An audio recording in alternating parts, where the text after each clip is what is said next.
Accord.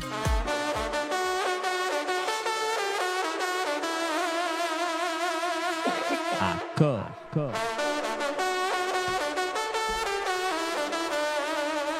Corps à corps. Permettez-moi, avant d'accueillir François Bousquet et Frédéric Sinclair, de revenir sur cette journée, je pense, très importante qui s'est déroulée entre hier, on peut prendre un petit peu d'avant-hier d'ailleurs aussi, et comprendre les tenants et les aboutissants, et pour tenter d'évaluer en effet ce qui peut réellement se passer derrière. Puisque la question finalement, alors qu'on voit la gauche s'organiser pour le Front populaire, c'est et si la France pouvait changer de visage, et si tout pouvait se bousculer. Vous vous rappelez que lors des élections européennes, 40% des Français ont voté pour un camp national. La carte bleu marine des votes par région est clairement éloquente. Seule l'Île-de-France est épargnée par cette vague bleue. Après cette première submersion, une deuxième plus importante pourrait avoir cours, alors qu'Emmanuel Macron a donc décidé de dissoudre l'Assemblée. Cette deuxième vague pourrait avoir cours s'il y a coalition du parti Rassemblement National, LR et Reconquête, promettant une majorité absolue à l'Assemblée et pourquoi pas un gouvernement de cohabitation. Et on a cru cette coalition possible entre le Rassemblement National, LR et Reconquête depuis quelques heures. Oui. Alors je vous rappelle qu'avant-hier, et vous avez passé ces extraits ici, Marion Maréchal rencontrait Jordan Bardella et Marine Le Pen en vue d'une alliance. Elle a dit « Un choix s'offre à moi ». Et elle expliquait, et je crois qu'on a l'extrait, on va l'écouter, Marion Maréchal qui explique justement ce qui est possible. Non, je crois qu'on finalement j'ai essayé de l'enlever d'ailleurs. Qui expliquait que c'était possible de discuter avec Jordan Bardella et avec pourquoi pas même DLR. Et puis à la sortie du bureau, Jordan Bardella affirme en effet qu'il y a des discussions avec des cadres des Républicains et puis avec toujours Marion Maréchal. Hier, et là ça se rapproche, mardi à 13h, Éric Ciotti, le président DLR, répond à la main tendue de Jordan Bardella et Marine Le Pen. Il dit être prêt à créer un bloc national pour remporter le scrutin du 30 juin et des 7 juillet. Je vous propose d'écouter Éric Ciotti, président des Républicains sur TF1 hier. Donc nous avons besoin... Voilà. Donc on se dit quand on entend Éric Ciotti que finalement tout est possible. Le mur de Berlin est tombé, le cordon sanitaire s'effondre, tout est ouvert, la majorité absolue du camp national aux législatives avec, comme l'a suggéré Jérôme Sainte-Marie hier à notre antenne, un état de grâce après les élections. En tout cas, c'est lui qui y croit. Et si c'était vrai finalement, et si la France pouvait changer de visage soudainement, alors c'est l'attente. Et à 14h30, on apprend la rencontre prévue entre Éric Zemmour et Marion Maréchal est de nouveau décalée. C'est une information CNews. Et il paraît que c'est le troisième report. Les esprits commencent à s'échauffer. À 15h, Éric Zemmour annonce qu'il sera chez Christine Kelly à 19h pour évoquer son enthousiasme de voir la France réaliser enfin ce grand rassemblement. Donc, potentiellement, tout est encore possible. À 16h, stupeur et tremblement côté LR. Si Éric Ciotti n'aurait prévenu aucun cadre, explique Bruno Retailleau, président du groupe LR au Sénat. Bruno Retailleau, suivi par une grosse colère de Gérard Larcher. Écoutez Bruno Retailleau. Pensez-vous qu'à un seul instant, à un seul moment, le président de notre parti nous ait confié quelque confidence que ce soit? Rien du tout. Rien du tout. Jusqu'à ce matin, c'est à travers les dépêches, à travers les alertes, que j'ai appris, je ne voulais pas y croire dans un premier temps, pendant ma réunion de groupe, que j'ai appris la décision que le chef du parti allait prendre, seul. Et il a menti. Il a donc menti, il nous a menti. Il a menti, il a pris sa décision seul. Nous n'étions pas au courant. Voilà les annonces de Bruno Retailleau sur LCI. Gérard Larcher qui demande et qui tweet « J'estime qu'il ne peut plus présider notre mouvement et doit se démettre de son mandat de président des Républicains ». Voilà ce que dit Gérard Larcher, le président du Sénat. À 16h toujours, Marion Maréchal publie un communiqué. Et là, c'est l'effondrement. Elle dit qu'elle n'a toujours pas rencontré Éric Zemmour, mais surtout que cette alliance avec le Rassemblement National n'est pas possible. Je vous cite un extrait. Alors que nous étions sur le point de finaliser un accord prévoyant la représentation de 1,4 million d'électeurs de Reconquête aux élections européennes dans une coalition législative, Jordan Bardella m'a informé cet après-midi d'un changement de position et du refus du Rassemblement National du principe même d'un accord. Il ne souhaite aucune association directe ou indirecte avec Éric Zemmour. Voilà ce que signe Marion Maréchal. On a l'impression que c'est la fin de l'histoire de cette grande alliance. À 19h, malgré tout, Éric Zemmour, sur CNews, balaye les arguments invoqués par le Rassemblement National. Il explique que les Français vivent un moment historique et qu'il a toujours souhaité, et bien sûr qu'il appelle encore de tous ses voeux cette alliance. Écoutez-le, interviewé par Christine Kelly hier. Je n'ai jamais rien demandé depuis dimanche soir. Depuis que j'ai appelé à voter à une coalition, je n'ai rien demandé et je n'exige rien. Et là, je le répète ce soir, je ne demande rien pour moi. Absolument rien. Voilà, ça au moins c'est clair. Maintenant, je peux effectivement, nous avons des gens formidables à Reconquête. Nous avons des jeunes comme Stanislas Rigaud, qui est pétillant, intelligent, convaincu et sincère. Nous avons des gens de grande qualité. Nous pouvons participer à ce grand rassemblement. Et pour finir, Jordan Bardella sur France 2 à 20h30, lui confirme l'accord entre le Rassemblement national et les Républicains. Encore une fois, c'est historique. Mais pour le moment, pas question de parler de reconquête. On écoute Jordan Bardella. Pour redresser notre pays et pour mettre fin à la situation de désordre sécuritaire, migratoire et budgétaire dans laquelle nous fait plonger Emmanuel Macron. Je me félicite qu'Éric Ciotti ait répondu favorablement à cet appel et je vous confirme ce soir qu'il y aura donc un accord dans ces élections législatives entre le Rassemblement national que je préside et que je conduis, les Républicains, et il y aura un certain nombre de députés des Républicains sortants ou investis qui seront soutenus par le Rassemblement national. Et voilà donc la fin de la folle histoire de cette journée d'hier où nous vivions un moment politique important malgré tout. Il n'y en a pas beaucoup, hein, il faut le dire.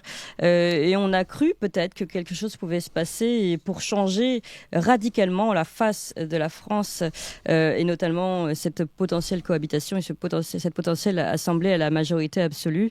Pour en parler, pour comprendre des tenants et des aboutissants, et puis aussi peut-être si c'est la fin du parti Reconquête ou la fin des LR, on va reparler. Eh bien, je suis très heureuse d'analyser tout ça avec François Bousquet et Frédéric Sinclair. Bonjour François Bousquet. Bonjour Clémence. Merci beaucoup d'être ici avec nous, rédacteur en chef de la revue Éléments, directeur de cette librairie, la nouvelle librairie qui pour le moment est mise entre parenthèses, j'ai le temps peut-être de retrouver. Mais perdure les éditions. Bien sûr. Et qui édite entre autres Frédéric Sinclair. Tout à fait. Et ça me permet d'accueillir Frédéric Sinclair. Bonjour à vous. Bonjour. Et merci d'être avec nous ce matin. Vous êtes écrivain, politiste, ancien conseiller du Premier ministre Dominique de Villepin et auteur dernièrement de ce livre L'extrême droite expliquée à Marie Chantal aux éditions La Nouvelle Librairie. Alors, François Bousquet, pour commencer, je voulais vous demander quel est votre premier sentiment sur cette folle journée d'hier, avant d'aller analyser ce qui peut encore se faire et ce qui ne se fera pas. Cette folle journée d'hier a éclipsé l'événement central. L'événement central, c'est dimanche soir à 20h. Oui. La tectonique des plaques, c'est à ce moment-là qu'elle se déplace. La lame de fond est là. Hier, c'est l'écume. Alors certes, c'est du théâtre de boulevard, du rebondissement, c'est haletant. On est pris toute la journée par des changements de cap à 180 degrés. On l'a vu pour l'alliance entre Reconquête, Marion Maréchal et le Rassemblement national. Donc c'était, on va voir, on en sera plus dimanche soir. Qui va faire alliance avec qui ? Oui, de fait, l'alliance voulue par Bruno Maigret dans le cadre du Front National, pas du mouvement national républicain dans les années 90, qui avait été sabordé par Jean-Marie Le Pen très largement, pas que par le Front républicain. Et le RN est en train de la mettre en place. Il n'y a pas de perspective de pouvoir sans alliance pour ce parti-là. Cela étant dit, l'important étant la lame de fond et pas l'écume. La lame de fond laisse présupposer que le RN peut obtenir une majorité relative ou absolue seul. J'en suis à peu près convaincu. Ah oui. J'entendais la phrase de Jérôme Sainte-Marie sur vos antennes hier d'état de grâce. Oui, il y a un état de grâce. C'est un parti qui monte en puissance mois après mois, année après année. C'était une minorité de blocage colossale, 41% au deuxième tour de la présidentielle.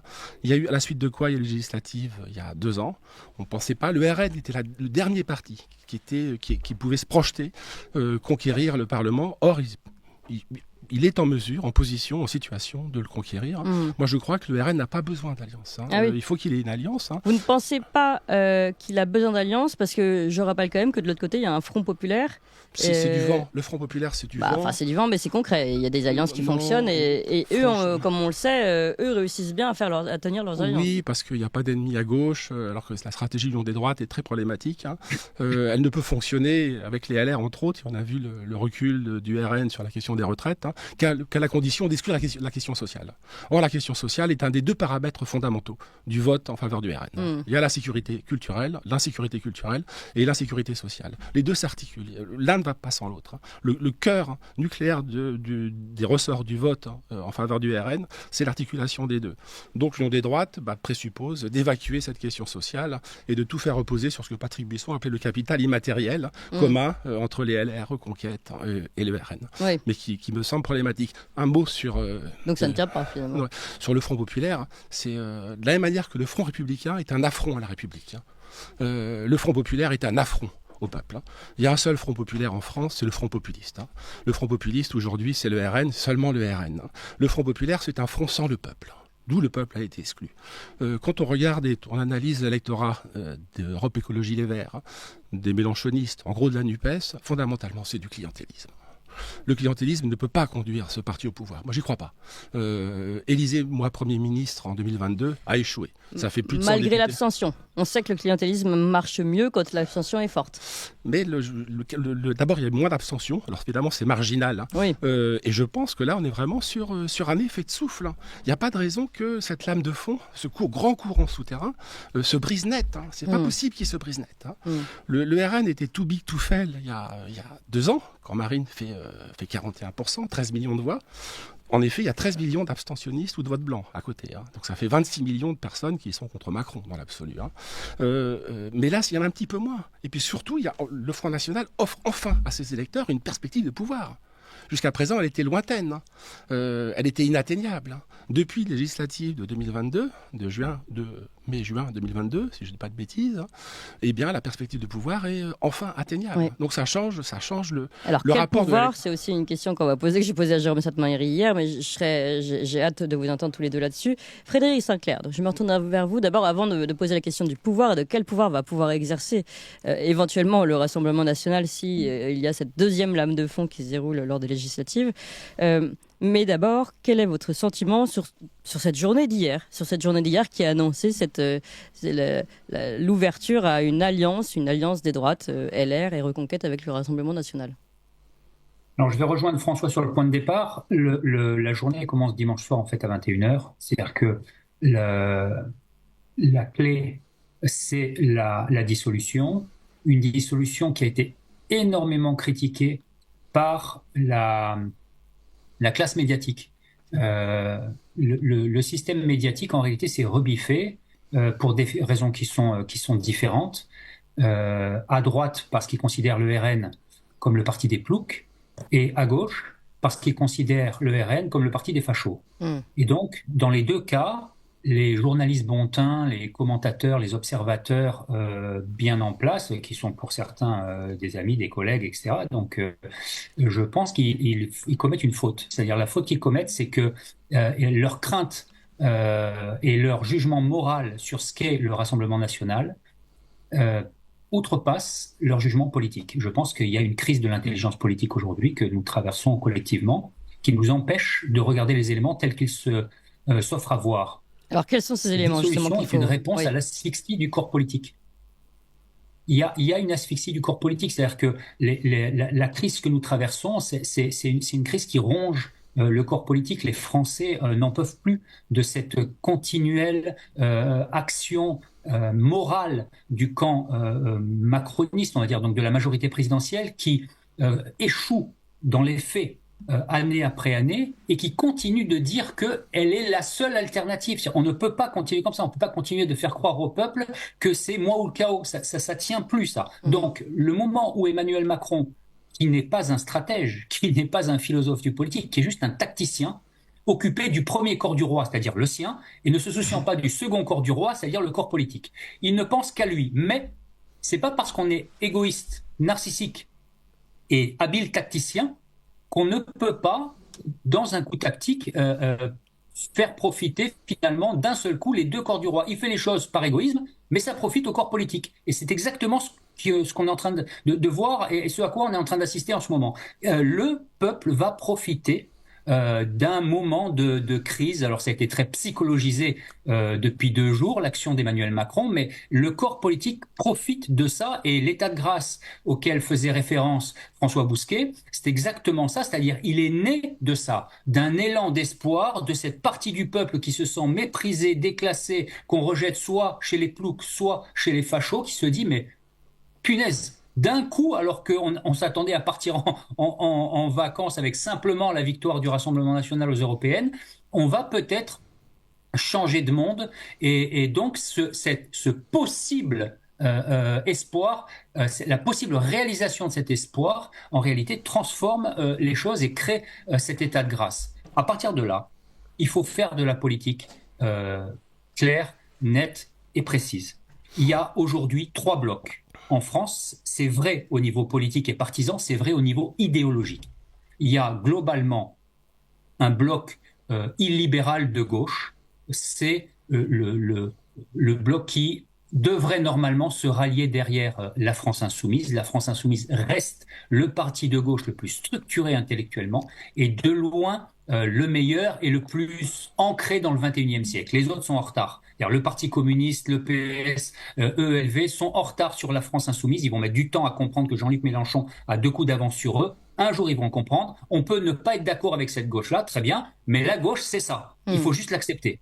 On n'est pas là pour juger moralement ce qu'elle est ou ce qu'elle n'est pas. Enfin, on peut le faire à titre personnel, mais en tout cas, moi, je suis politologue. Donc, le but du jeu, c'est de comprendre qu'est-ce qu'est la gauche. La gauche, aujourd'hui, c'est Jean-Luc Mélenchon, basta. On le voit aux États-Unis, on le voit partout en Occident. Bref. Face à ça, on a un bloc central qui est un bloc globalement social-libéral, agrégé autour d'Emmanuel Macron, qui n'est plus en capacité, à cause de sa structure politique, de répondre aux défis du présent. On le voit sur le régalien, mais on le voit aussi sur l'économique, 1 000 milliards de dettes. Bref, les Français n'en peuvent plus.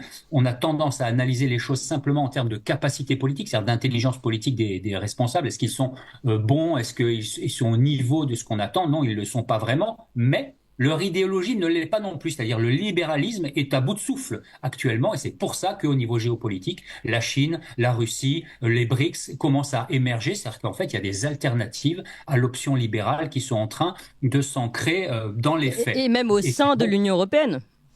Exactement, et au sein de l'Union européenne, c'est exactement la même chose. Et il y a une fracture qui est en train de se nouer et qui montre que cette alternative-là, elle est en train de toucher de plus en plus de gens. Les libéraux résistent, ils essayent on va dire, la classe bourgeoise résiste, elle est en train d'essayer de préserver son précaré, mais tout s'effondre peu à peu.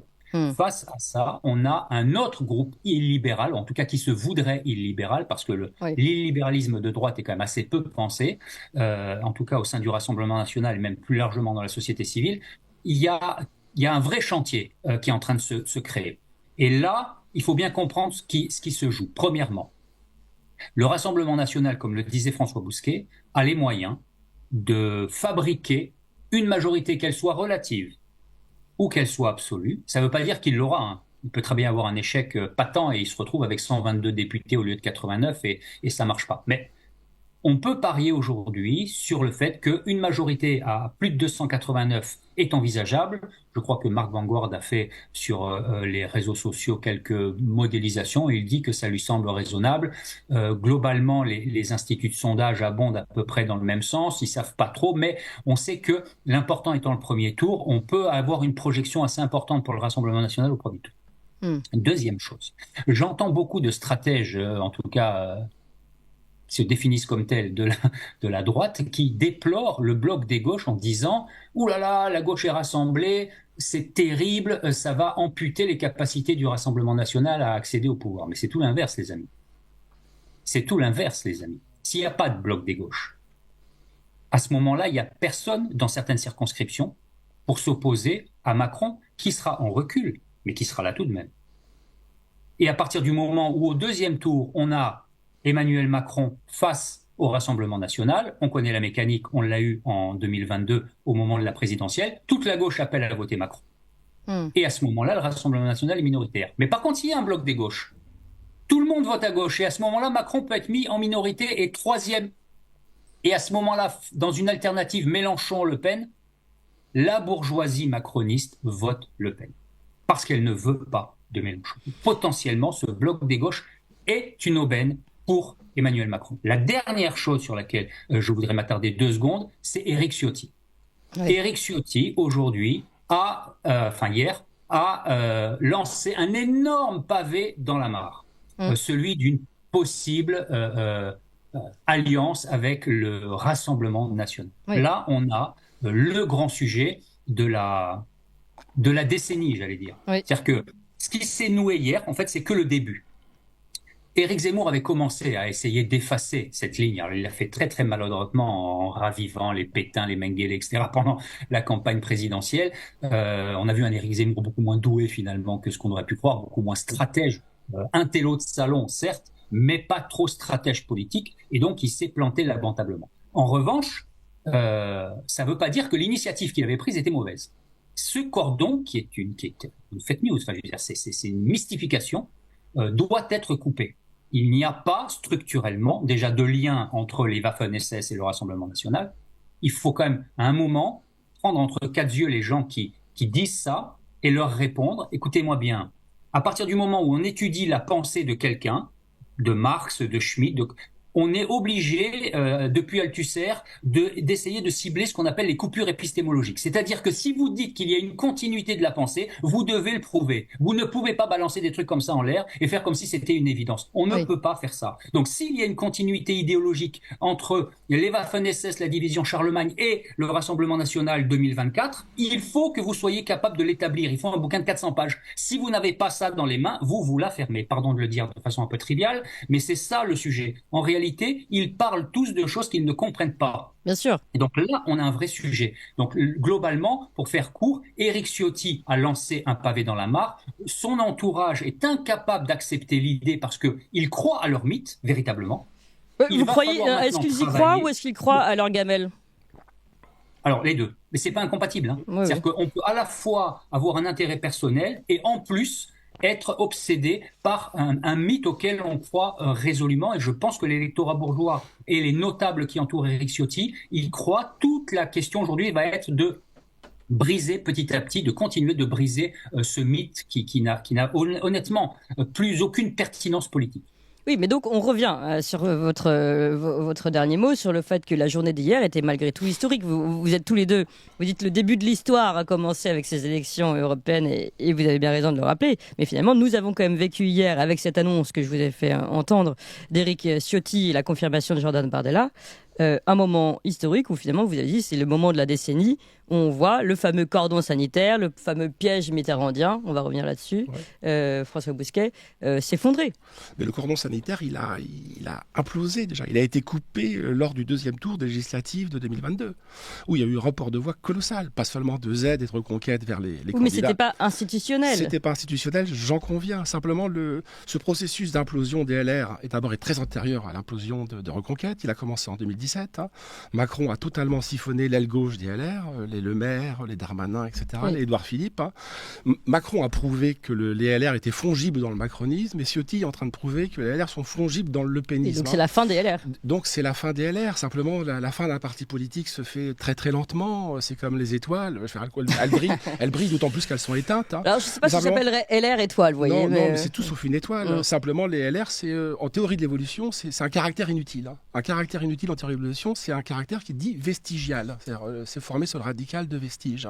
C'est-à-dire, c'est l'appendice intestinal ou le coccyx, qui est l'équeux. Chez le singe, le reliquat de la queue, c'est notre coccyx.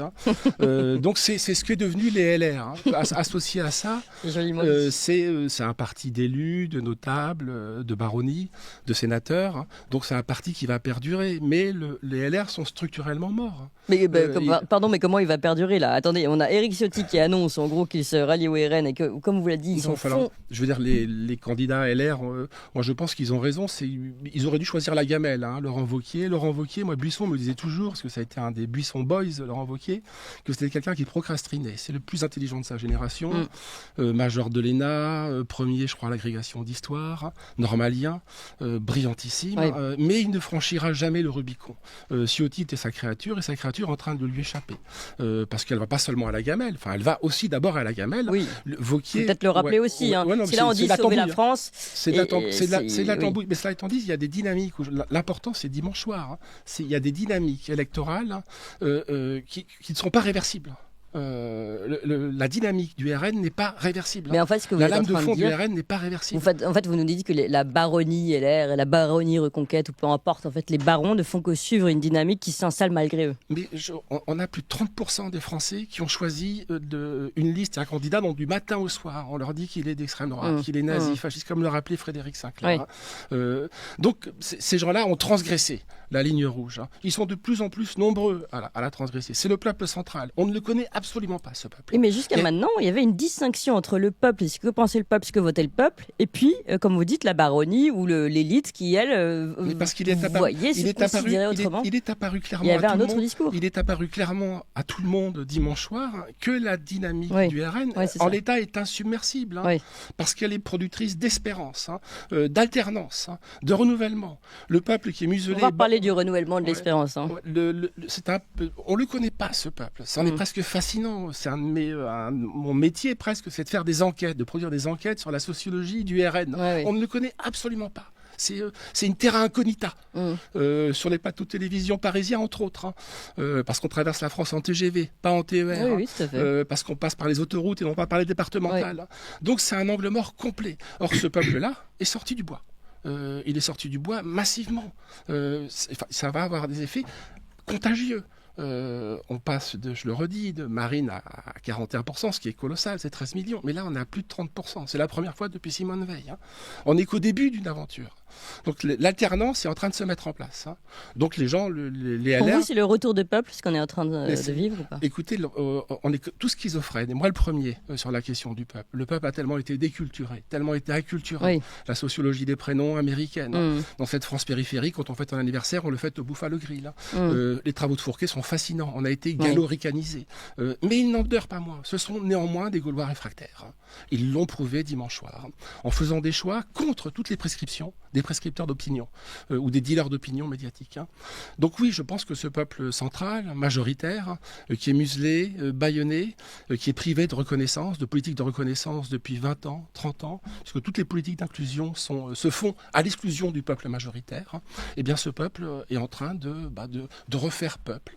Je crois que c'est Julien Binda qui disait « L'Angleterre a toujours été sauvée par ses élites, la France a toujours été sauvée par son peuple. » De deux choses l'une, où on fait le pari que ce peuple est mort, c'est ce que faisait par exemple Patrick Buisson, dont j'étais proche, la question n'est pas là, mais Patrick Buisson faisait le pari que ce peuple était mort anthropologiquement, culturellement, historiquement, et qu'il était devenu pas gallo-ricanisé, totalement américanisé.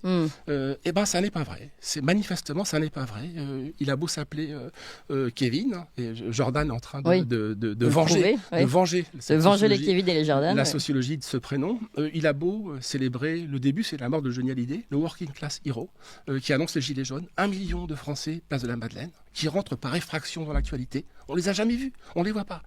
La France périphérique, qui est la France centrale, qui est la France majoritaire, qui est donc le peuple historique, a été totalement invisibilisé. Et moi, ce qui me gêne presque depuis dimanche soir, moi, c'est l'important, c'est 20h. C'est pas 21h. C'est 20h ce qui est important.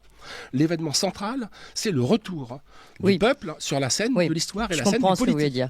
Là, je me suis arrêté hier, à vous expliquer ce qui se passait, en gros, les tambouilles politiciennes qui se déroulait à partir du phénomène du peuple qui est rentré par effraction à 20h. Du phénomène central, qui est le retour du peuple sur la scène politique et sur la scène de l'histoire. Et on n'est qu'au début d'un mouvement. Parce que ça a presque des vertus performatives. Quand votre voisin vote RN, qui vous le dit, quand vous voyez que le village vote RN, que la région, que la sous-préfecture vote RN, eh bien, par agrégation, par cercle concentrique, la masse électorale de ce parti devient de plus en plus efficiente. Frédéric Sinclair, donc on a compris retour du peuple, finalement un peuple rentré par effraction, donc on peut le dire comme ça, en tout cas par surprise, et comme vous l'avez dit en plus par un fait du roi. Est-ce qu'on peut avoir pour les gens qui pensent au peuple français populaire, est-ce qu'on peut avoir l'espérance d'un renouvellement, d'un véritable renouvellement, ou est-ce qu'il y aura encore ces effets de tambouille, d'arrangement, ces rétropédalages qui feront, et c'est aussi une question que je posais à Jérôme Sainte-Marie hier, qui feront que de la promesse que certains peuvent attendre du Rassemblement national à la pratique, il y aura peut-être un effondrement des espoirs. Vous savez ce que disait Proudhon, il était assez sévère, c'est contre-intuitif, mais vis-à-vis de la masse, du peuple, il disait qu'il ne pense pas, il a la face tournée vers l'arrière. Et on pourrait se dire, mais c'est quand même un peu brutal. Et en réalité, en y réfléchissant depuis un certain nombre d'années, je me suis rendu compte qu'en fait, c'est assez vrai, pour une raison assez simple, en fait, c'est que il y a une fracture invisible, c'est-à-dire que cette unité, ce peuple rêvé, idéalisé, il existe en vérité pas. Il y a pas de continuité entre tous les individus. Il y a une lecture qui est faite par les intellectuels, une classification, la France périphérique face à celle des urbains, les blocs identitaires, voilà. Mais il n'y a pas un peuple qui penserait de la même façon. Manière. Et donc ce peuple, tel qu'on se le représente, il est traversé continuellement par des dynamiques, par des aspirations, des aspirations qui sont en réalité celles de l'individu. Et la première, c'est le thumos, c'est la nécessité de la reconnaissance.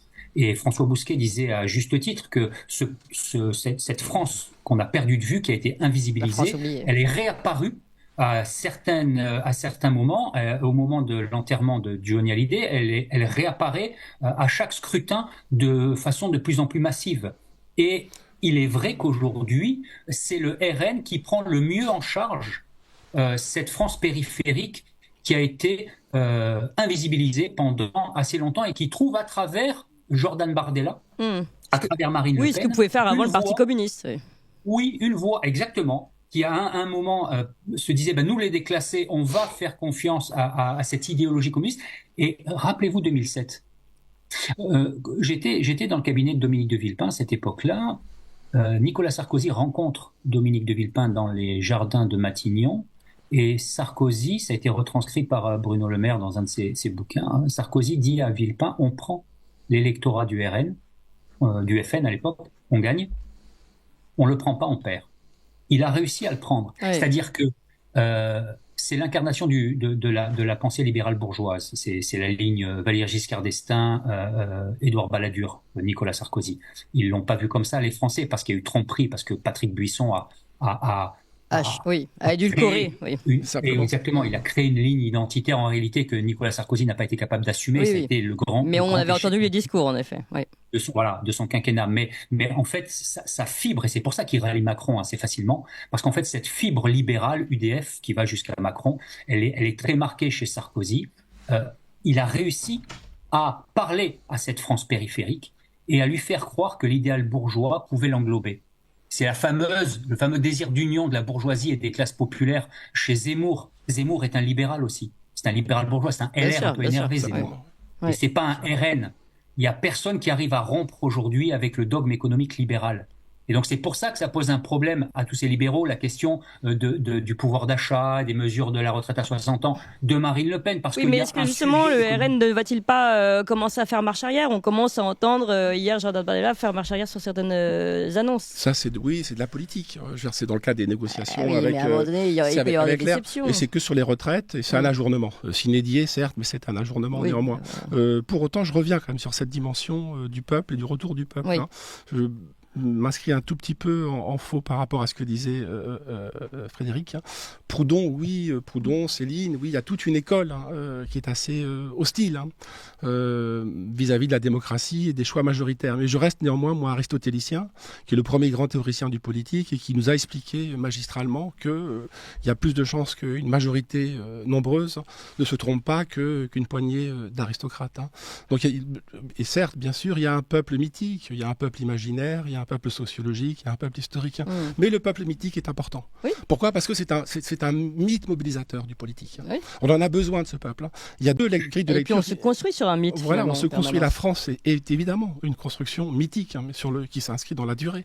Il y a deux grilles de lecture sur la nature du vote. Soit on adopte la thèse du premier Fourquet, qui est l'archipélisation, bref, une atomisation avec un séparatisme territorial partout, soit on adopte la grille de lecture de Sainte-Marie.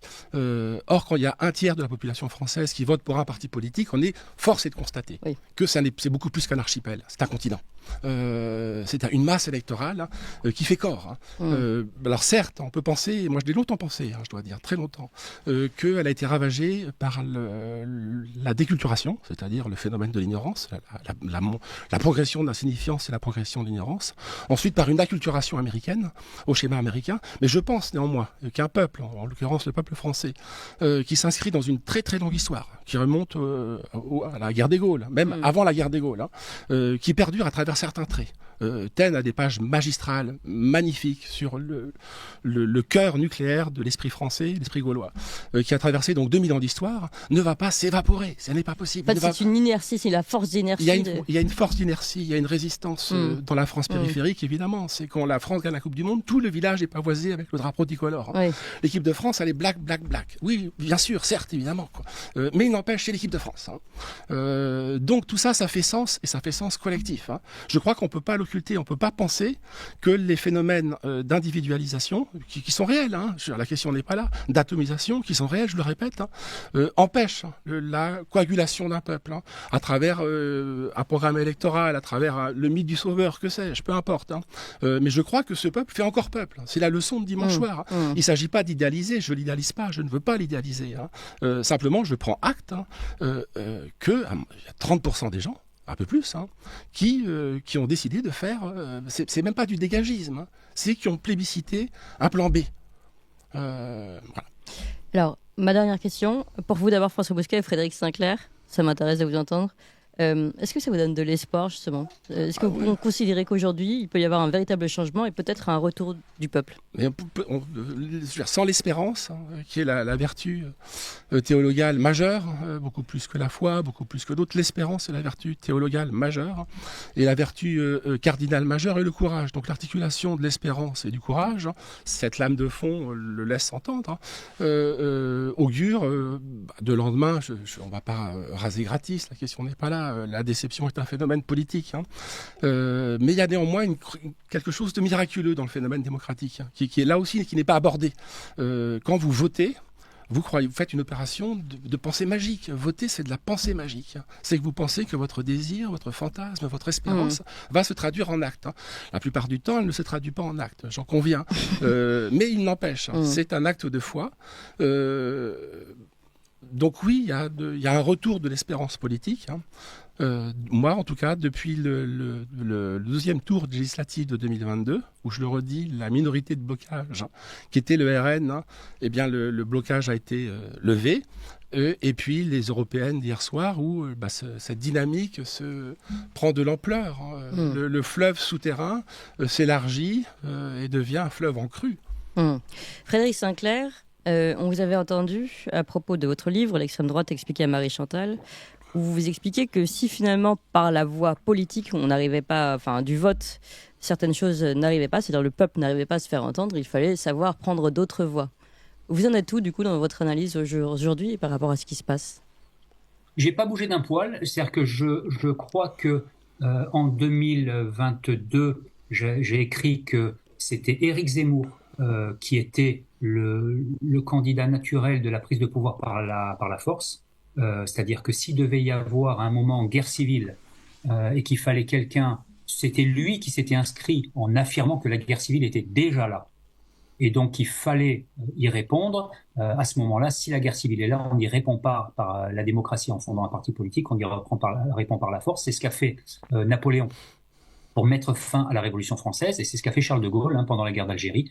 Il a pris le pouvoir véritablement par un coup d'État. Donc, je crois qu'on n'est pas là. Je crois qu'il n'y a pas de guerre civile, et c'est un des accords de fond que j'ai, c'est pas le seul, mais un des accords de fond que j'ai avec Éric Zemmour, Mon analyse, c'est qu'on est dans une situation d'asphyxie du corps politique et qu'on est dans une situation de chaos civil relatif. Mais que tout ça peut se gérer, la crise des banlieues, par exemple, pour moi, il suffisait de faire de la police. Et d'ailleurs, ils ont fait de la police et ça a fonctionné. Après, il y a un problème de justice, il y a des problèmes à gérer en plus. Mais avec de la bonne police, on a du mal à en faire actuellement, mais avec de la bonne police, on pourrait trouver des solutions. Et avec une politique pénale renouvelée, peut-être l'utilisation ponctuelle de situations d'exception, on pourrait arriver à régler un bon nombre de sujets. Donc là, on est dans une situation, à mon avis, qui est plutôt favorable. Pourquoi ? Parce que globalement, c'était mon livre précédent en fait sur l'impasse libérale, comment sortir de l'impasse libérale, on est véritablement au bout d'un cycle en Occident, pas seulement en France. En Occident, on est au bout d'un cycle.